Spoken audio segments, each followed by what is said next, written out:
Evangelho de Mateus, capítulo 5, eu vou estar lendo do versículo 1 em diante, e eu quero destacar o versículo 8, que diz assim: palavras do Senhor Jesus. Certo dia, quando Jesus viu que as multidões se ajuntavam, subiu à encosta do monte e ali sentou-se. Seus discípulos se reuniram ao redor e ele começou a ensiná-los. Felizes os pobres de espírito, pois o reino dos céus lhes pertence. Felizes os que choram, pois serão consolados. Felizes os humildes, pois herdarão a terra. Felizes os que têm fome e sede de justiça, pois serão saciados.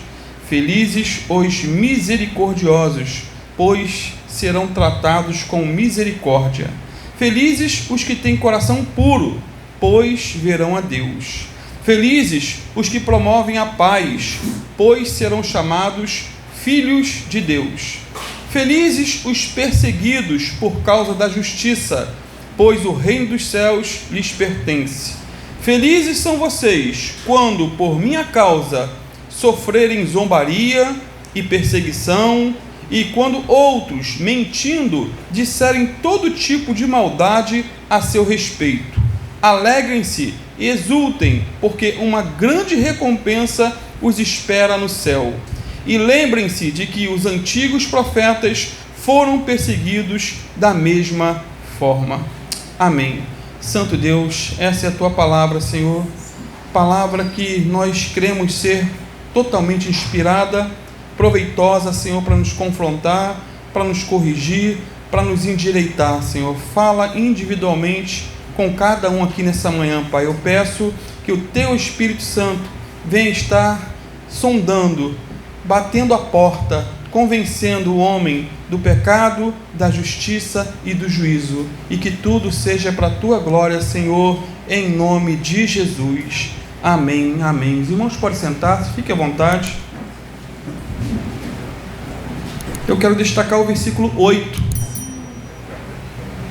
que diz: bem-aventurados os puros de coração, porque eles verão a Deus. Temos aí estado numa sequência de estudos no Sermão do Monte. Esse Sermão do Monte começou no capítulo 5, segue pelo capítulo 6 e termina no capítulo 7. O maior sermão já pregado na história. Uma mensagem impactante, vibrante. E aqui nós temos a sexta mensagem, a sexta bem-aventurança dita pelo Senhor: puros de coração. Amados, pureza de coração precisa ser um desejo intenso de cada um de nós. Precisamos desejar, almejar um coração puro, limpo, santo, vivo, crente e lavado pelo sangue de Jesus.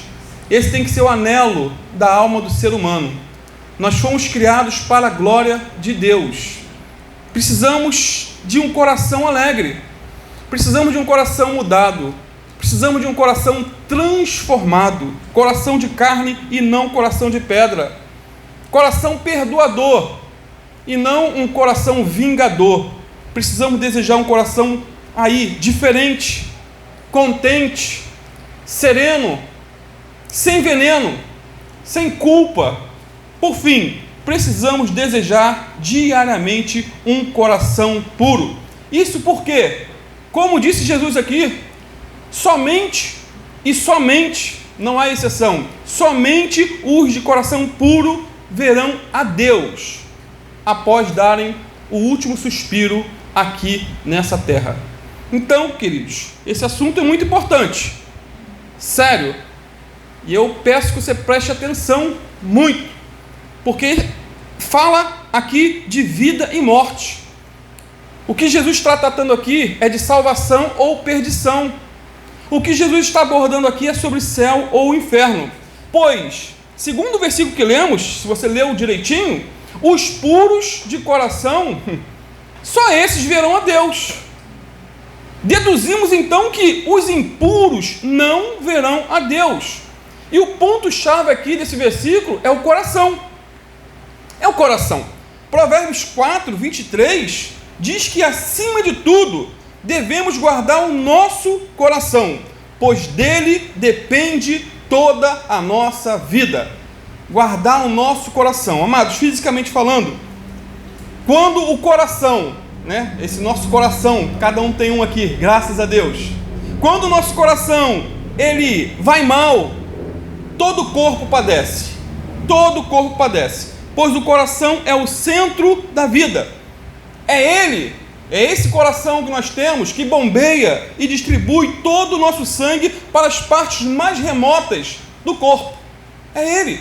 E o mais interessante é que nosso coração funciona como uma bomba dupla, uma engenhosidade das mãos de Deus. Nós nem percebemos. Dormimos, ele está batendo. Acordamos, ele está batendo. É uma engenhosidade. O seu lado esquerdo bombeia o sangue oxigenado para todo o corpo e o seu lado direito bombeia o sangue venoso em direção aos pulmões. Coisa linda, o coração físico. Agora, espiritualmente falando, levando para o âmbito espiritual, o coração, ele é o centro da nossa personalidade. Então, quando a Bíblia fala de coração bem-aventurados, limpos de coração, não é o coração físico, todos entendem isso. Mas coração na Bíblia fala de mente, vontade e emoções. Pois o coração, ele é o manancial de onde flui todas as demais coisas em nossa vida. É da onde vem o nosso pensamento, o nosso sentimento e as nossas realizações. Tudo isso vem do nosso coração. Dessa fonte jorra toda a expressão do nosso ser. Portanto, queridos, se essa fonte for limpa, toda a nossa vida vai produzir água limpa. Por outro lado, se essa fonte for poluída, estiver cheia de esgoto, tudo que sair de nós estará contaminado.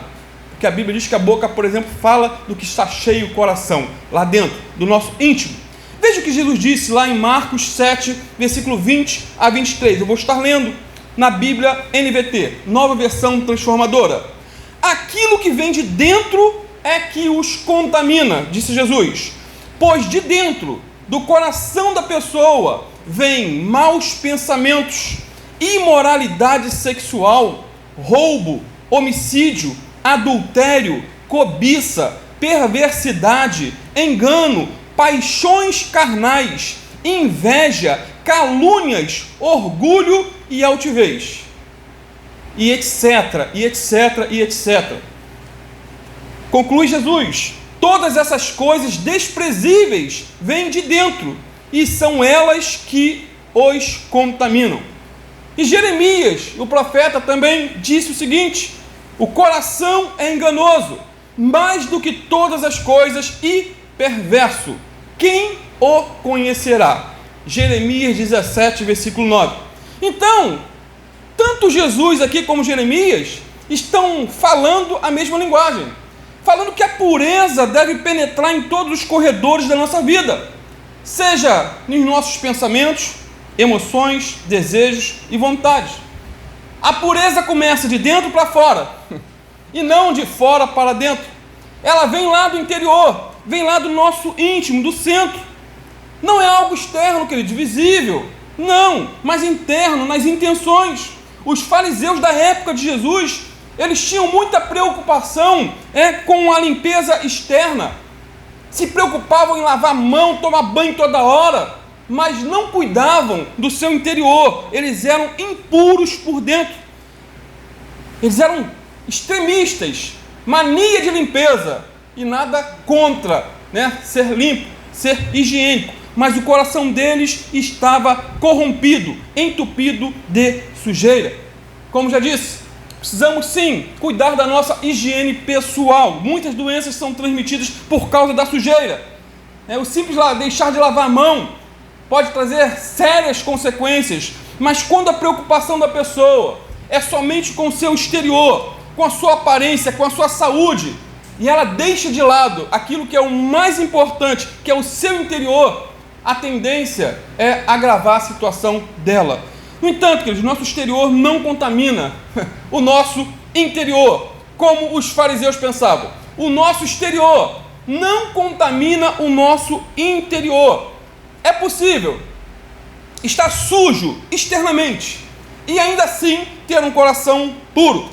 É possível estar sujo dos pés à cabeça e ser puro de coração. Martim Lutero costumava dizer que Jesus queria um coração limpo, embora exteriormente possamos estar fazendo toda espécie de trabalho sujo. A pessoa pode ser gari, estar em cima de um caminhão ali, em meio à sujeira, mas ser um crente remido, lavado no sangue de Jesus. Aquela sujeira externa não contamina o seu interior.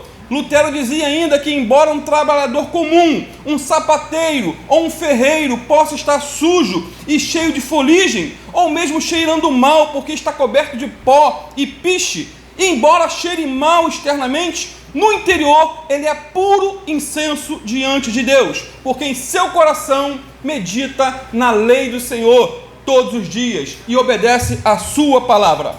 Olha o que Jesus disse aos fariseus em Mateus 23, versículo 25 a 28. Jesus era muito duro com os fariseus. Eles eram hipócritas, usavam máscaras, e Jesus botava sempre o dedo na ferida. Ele disse assim para eles: que aflição os espera, mestres da lei e fariseus, hipócritas! Vocês tenham cuidado de limpar a parte exterior do corpo e do copo e do prato, enquanto o interior está imundo, cheio de ganância e falta de domínio próprio.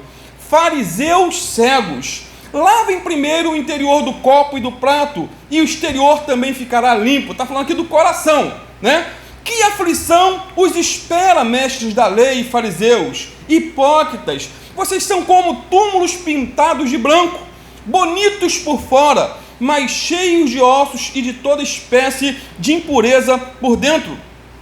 Por fora, vocês parecem justos, mas por dentro, seu coração está cheio de hipocrisia e maldade.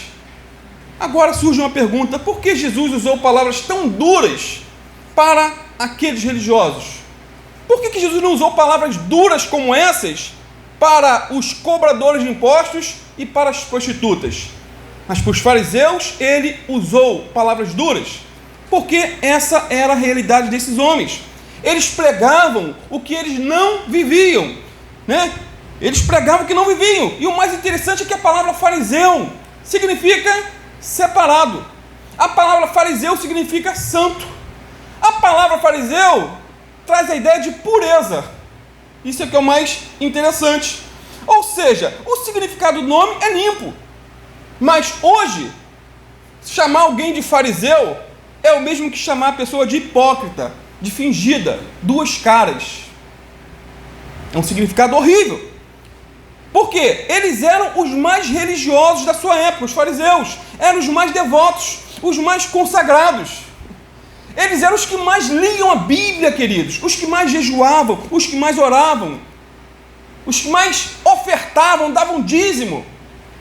Porém, no interior da maioria deles só havia o quê? Desejo de morte, vingança, rancor, inveja e todo tipo de pecado que contamina o homem de dentro para fora. Ou seja, eles eram impuros de coração. Que Deus nos guarde de sermos assim. Que o nosso exterior seja o reflexo de um coração puro diante de Deus.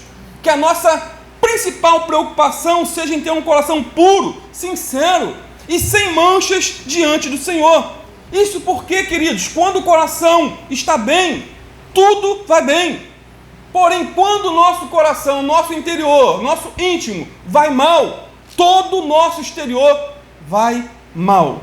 Porém, é preciso reiterar aqui, ser puro de coração não significa perfeição moral ou impecabilidade. Impecável, como sempre brinco, só as lojas, impecável maremansa. Os demais seres humanos, nós erramos. A Bíblia diz que não existe um justo sequer sobre a face da terra. Não existe um justo sequer sobre a face da terra. E que todos pecaram e afastados estão da glória de Deus. A própria raiz da nossa natureza, ela é má continuamente. A Bíblia diz que se dissermos que não temos pecado algum, enganamos-nos a nós mesmos e não há verdade em nós. Isso por quê? Por natureza, nossos corações são impuros, sujos e corrompidos. E o resultado, qual é? É vivermos cheios de tensões, orgulhos, frustrações, confusão e milhares de outros males, seja males físicos, mentais e espirituais. Nós somos muitas vezes problemáticos, e o problema vem de dentro, vem do nosso interior. Então, como entender essa pureza descrita aqui por Jesus, já que somos impuros? Ou melhor, como podemos ser bem-aventurados nesse quesito de pureza, se sabemos que somos impuros? Para responder essa pergunta é preciso saber que existem, basicamente, 5 tipos de pureza. A primeira é a pureza original, que só Deus possui. Só Deus é santo, santo e santo. Só Deus é o padrão de toda santidade e pureza. Só Deus não peca. Só Deus não peca. A segunda pureza foi aquela que Deus criou. No início Deus criou seres puros, como anjos e o homem.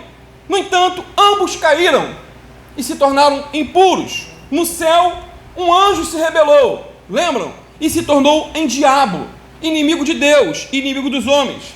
Na terra, o homem também se rebelou, fazendo o que Deus disse para não fazer. E o pecado entrou no mundo e reina até hoje. E é por isso que todos pecaram. Somos descendentes de Adão e de Eva. O sangue deles corre em nossas veias hoje. A terceira pureza é a final, que só os que já morreram em Cristo possuem.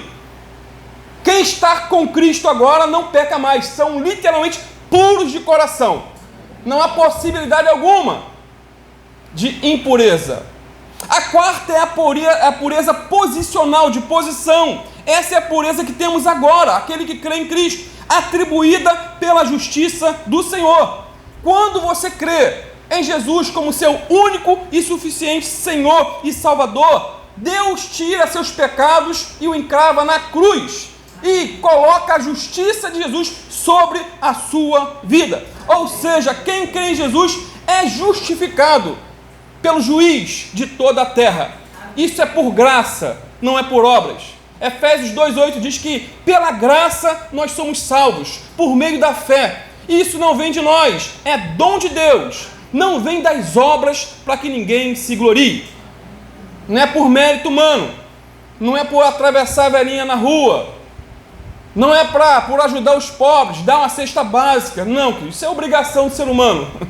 A obrigação do ser humano é ser bom para com o seu próximo, mas isso não garante ninguém salvação. A salvação só é garantida na cruz, porque Jesus morreu na cruz, a tua morte, a minha morte, a nossa morte. Ele derramou o seu sangue precioso para nos comprar de volta para Deus. A quinta pureza é a pureza prática, e essa é a parte mais difícil, mais complexa. O apóstolo Paulo clamou lá em 2 Coríntios 7:1, dizendo: amados, visto que temos essas promessas, purifiquemo-nos de tudo que contamina o corpo ou o espírito, tornando-nos cada vez mais santos, porque tememos a Deus. Aqui, queridos, Paulo está falando da pureza prática, pureza de vida, pureza de conduta, que é mais complicado. O puro de coração, ele segue a paz com todos e também segue a santificação, sem a qual ninguém verá o Senhor, como diz Hebreus 12, versículo 4. Porém, na melhor das hipóteses, a nossa pureza humana, por sermos limitados, ela pode ser comparada com o manto branco.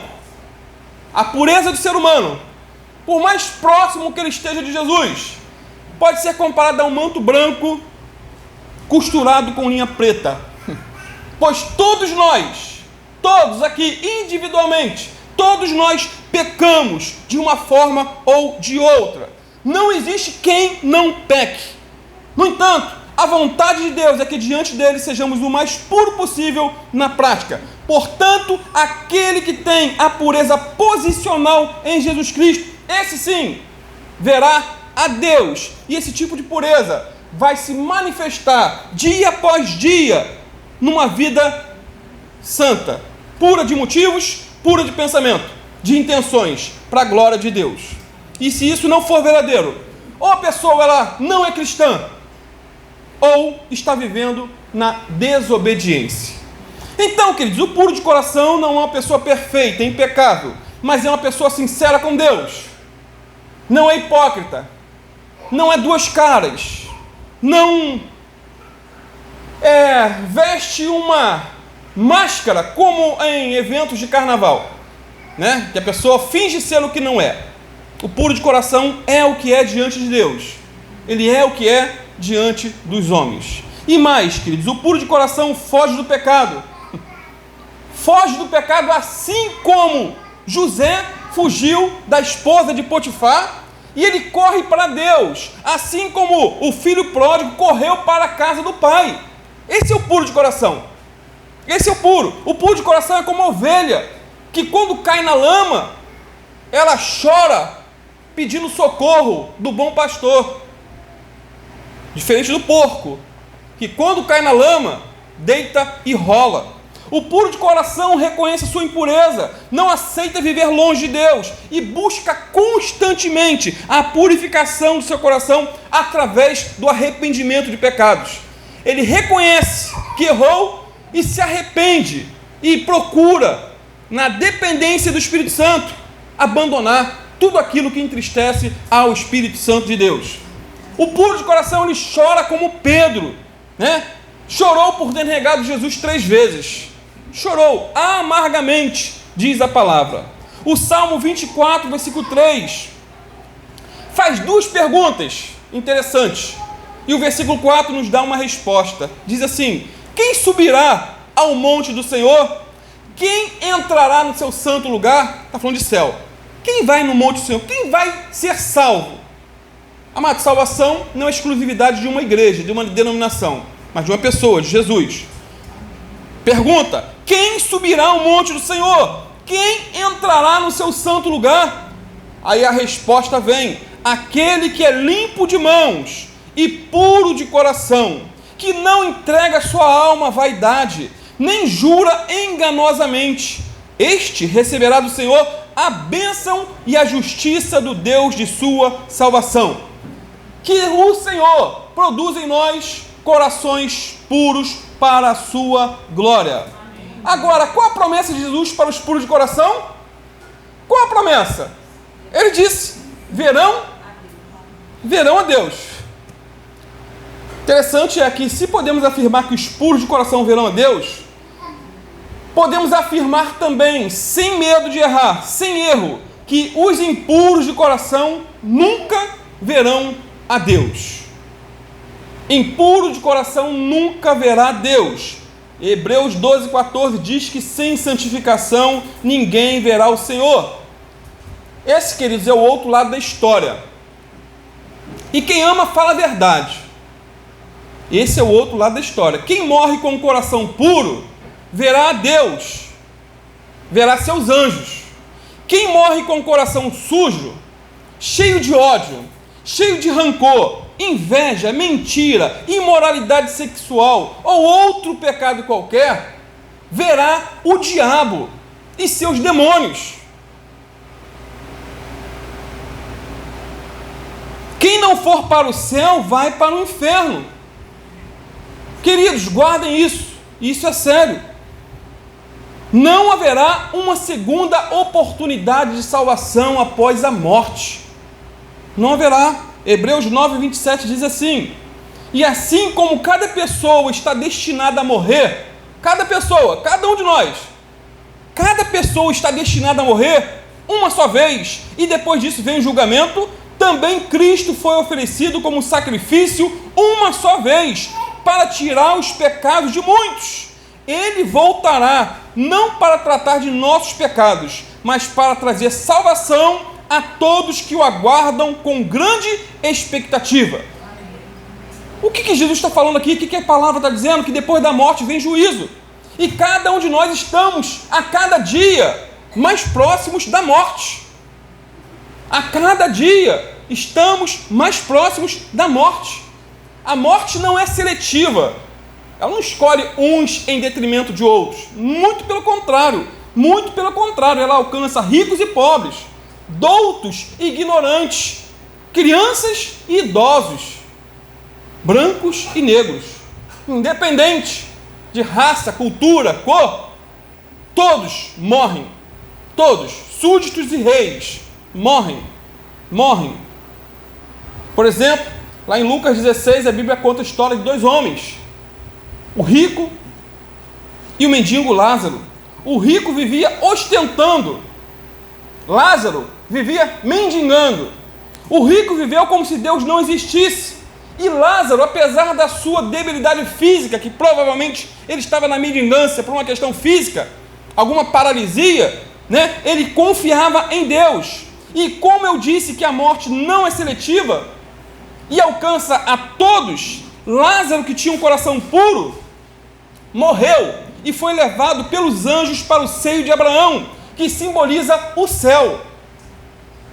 O rico, por outro lado, que era egoísta, avarento, narcisista, impuro, morreu e foi levado ao inferno. E a história é dramática. Ela tem detalhes sombrios, mostrando o além, o depois da morte. Porque muita gente pensa que morreu, acabou. Ah, pastor, isso é história para boi dormir, é história de pescador. Meu irmão, não pague para ver. Conserte o teu caminho hoje, em vida. Porque uma verdade eu falo para você: no inferno não existe ateu. Não existe. Todos lá creem em Deus, só que creem tarde demais. Então o rico era egoísta, avarento, narcisista, impuro, morreu e foi levado para o inferno. E no inferno o rico fez algumas coisas tarde demais.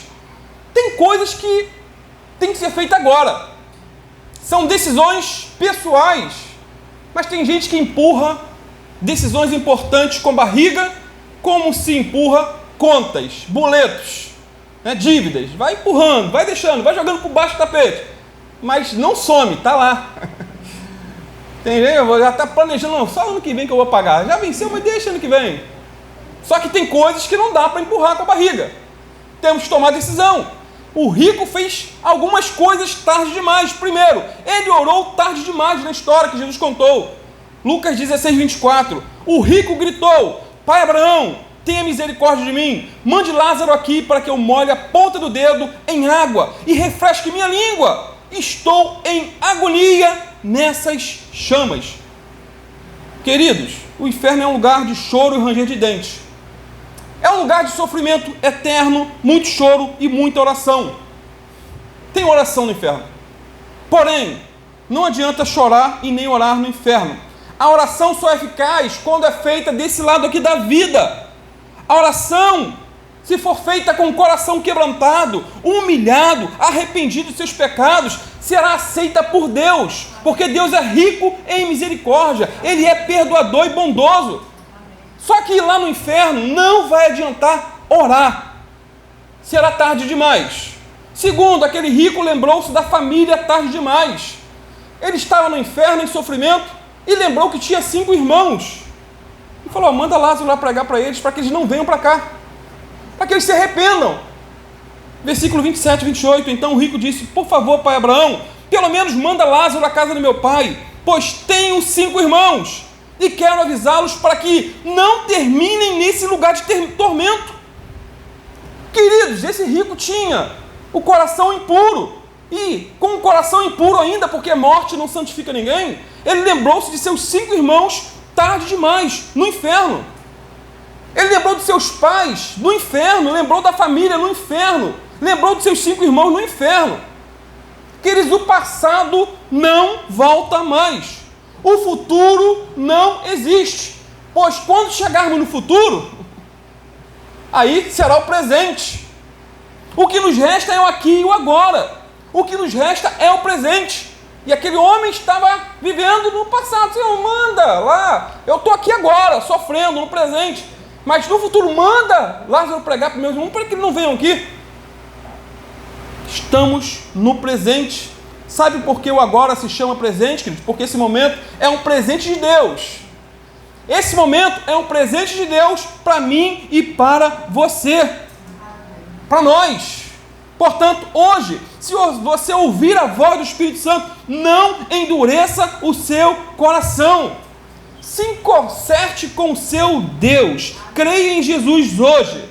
Se arrependa de seus pecados hoje e os abandone hoje. Valorize sua família hoje. Beije seus filhos hoje. Não deixe para amanhã o que você pode fazer hoje. Por exemplo, o marido de uma comissária que trabalhava na TAM, quando lá em Congonhas caiu aquele avião e todos morreram queimados, esse marido que perdeu a esposa, que era uma aeromoça, ele escreveu um texto que ficou no mural da empresa. E no texto ele dizia o seguinte: se eu soubesse que era o último beijo, eu teria te beijado mais demoradamente. Se eu soubesse que era o último abraço, eu teria te abraçado mais demoradamente. Se eu soubesse que era o último café, eu teria ficado mais tempo com você na mesa. Se eu soubesse que era seu último aniversário que estávamos celebrando, eu teria lhe dado um presente melhor e teria feito uma festa melhor. Se eu soubesse que era o último almoço, eu teria te levado a um lugar melhor para almoçar e ficaria com mais tempo com você na mesa. Se eu soubesse que seria o último Natal, teria sido um Natal diferente. Se eu soubesse que era a última vez que eu dormiria ao seu lado, eu dormiria abraçado com você mais demoradamente. Tarde demais. Não deixe para amanhã o que você pode e deve fazer hoje. Terceiro, esse rico reconheceu a importância do arrependimento de pecados. Tarde demais. Tarde demais. Lucas 16, 30, 31. Então o rico disse: não, pai Abraão, mas se alguém dentre os mortos lhe fosse enviado para os seus irmãos, eles se arrependeriam. Abraão, porém, disse: se eles não obedecem, ouvem a Moisés e os profetas, não se convencerão, mesmo que alguém ressuscite dos mortos. Portanto, queridos, guardem isso, estou concluindo.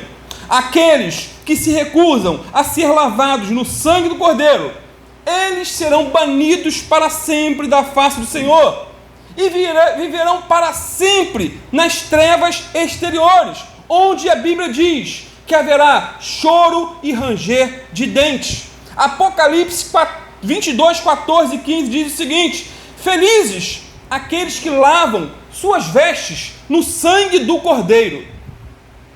Felizes aqueles que lavam suas vestes no sangue do Cordeiro, aqueles que se arrependem, aqueles que creem em Jesus como Senhor e Salvador, aqueles que olham para a cruz e reconhecem: eu é que deveria estar lá, mas Jesus morreu por mim. Eu é que deveria estar derramando sangue naquela cruz, mas Jesus derramou por mim. E o texto continua: a eles será permitido entrar pelas portas da cidade e comer do fruto da árvore da vida. Do lado de fora, no inferno, fora da cidade, ficam os cães, os feiticeiros, os sexualmente impuros, os assassinos, os adoradores de ídolos e todos que gostam de praticar a mentira. Amados, Deus é luz, Deus é amor. Longe de Deus só reina o ódio, só reina a treva. Longe dele só existe impureza, só existe podridão. Sendo assim, hoje Deus quer purificar o nosso coração. Ele quer nos dar um coração novo e fazer de nós pessoas felizes, pessoas realmente bem-aventuradas para a glória de Deus. O inferno é real, mas você não precisa ir para lá. O inferno é real, não é uma lenda, não é invenção de pastor, mas o céu também é real, e é para lá que vão os puros de coração. Como disse Jesus: bem-aventurados os puros de coração, porque eles verão a Deus. Se você reconhece que seu coração é impuro, sujo, maculado, eu quero orar por você nessa manhã. Quero te convidar a ficar de pé.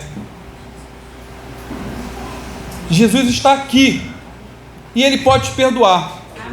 Ele está aqui e pode te libertar. Ele está aqui e pode te purificar de todo o pecado em nome de Jesus. Baixe sua cabeça, converse com o seu Deus. Ele está atento à sua oração. Ele conhece o que vai lá no teu íntimo, no teu interior, toda a tristeza, toda a angústia, todo o temor quanto ao futuro. Ele conhece as nossas neuras. Ele sabe daquilo que precisamos.